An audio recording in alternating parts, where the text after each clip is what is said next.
sinceros acreditam no chamado dom de línguas como sinal do batismo do Espírito Santo. Falar dessa forma se entende como evidência do poder pentecostal. Todo crente convertido deve fazer. E se não o faz, tem problema. Há quem acredite que isto provém do céu. Talvez, a não ser que na verdade pronunciar de sílabas que não se entende nem mesmo quem as pronuncia não parece representar bem a presença de Deus. E se realmente isto não é certo? E se a Bíblia não ensina isto? Se isto é um fenômeno de autossugestão aprendido e imitado por milhares de cristãos, então esse é um dos maiores enganos da história. E se não é fingido e provém do inimigo de Deus, isto é mais grave.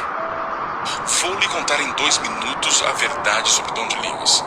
Está preparado? Comecemos. Em todo o Novo Testamento, os dons dados à igreja são para cumprir uma função. Jesus ordenou pregar o evangelho a todo mundo, mas os discípulos só sabiam 1 ou 2 idiomas. Por isso foi feito um milagre. Em Atos 2, o verdadeiro dom não foi glossolalia, e sim xenolosia, que quer dizer Speak a real language that didn't know before. Em Atos 10 e 19 ocorrem casos similares, era um símbolo útil para os não crentes. Mas no capítulo 4, 8 e 9 se derramou o Espírito Santo e não houve dom de línguas. Por quê? Porque não haviam estrangeiros, então não havia necessidade. Curioso, não é? A Bíblia não ensina que falar em línguas seria o único símbolo do Espírito comum a todos os crentes. Alguns afirmam que o dom consiste em orar em idiomas angélicos desconhecidos. Dizem que se pode praticar relaxando a boca e se deixando levar pela fé. Não há forma de saber se é verdadeiro ou falso, mas falam assim os anjos? Na Universidade da Pensilvânia demonstrou-se que ao falar essas línguas não se ativa as áreas cerebrais da linguagem.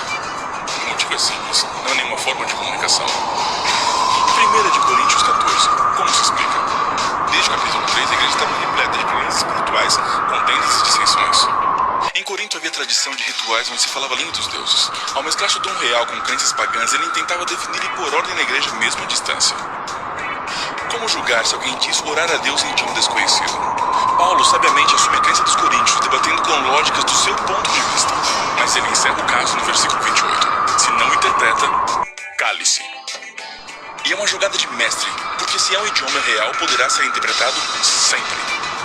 Paulo reduz esse mito em particular a uma experiência subjetiva e inverificável para proteger a igreja. E disse no versículo 13, se alguém fala em língua, peça para interpretar. Se isso não ocorre, não está orando com sua mente. E isso não serve para nada.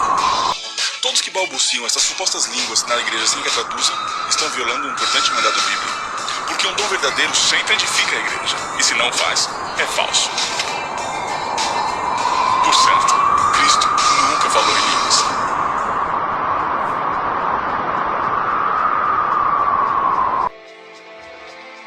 Algumas testemunhas sinceras reconhecem que falam em línguas apenas imitando sons, deixando-se levar.